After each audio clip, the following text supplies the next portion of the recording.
অত্যন্ত ব্যথিত হয়েছি একটা কারণে যে একটা দলের আমির সে বলতেছে আমি বিরোধী দলীয় নেতা তাই এখানে আসছি।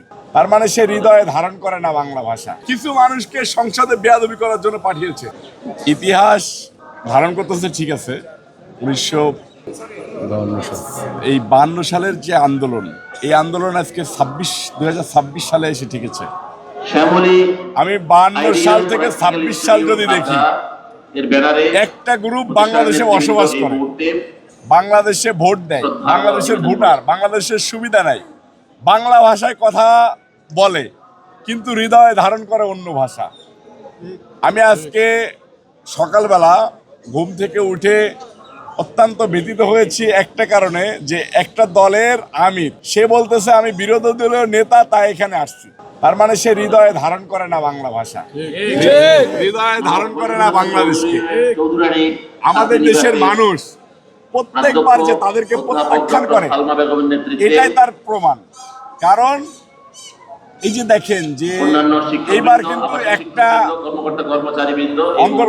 সরকার, এই সরকার কিছু লোককে মানে ইচ্ছাকৃতভাবে জিতাইছে, ভোটে বিভিন্ন কারচুপির মধ্য দিয়ে জিতাইছে।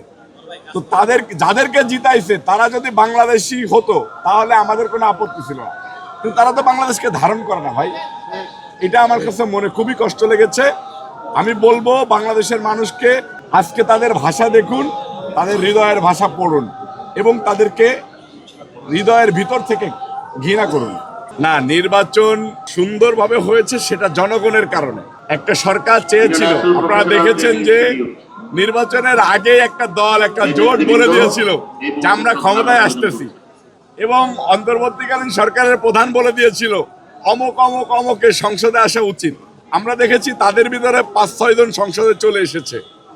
আরো কিছু লোককে দিতে চেয়েছিল, জনগণের টোপের মুখে পারে নাই। জনগণ ভোট কেন্দ্র পাহারা দিয়েছে, ভোট দিয়েছে এবং ভোট গুনে বুঝে নিয়েছে, সেইখানে অনেক জায়গায় পারে নাই, কিন্তু কিছু কিছু জায়গায় পেরেছে। কিছু মানুষকে সংসদে বেয়াদবি করার জন্য পাঠিয়েছে। দেশে দেশে সবার সাথে দ্য নিউজ।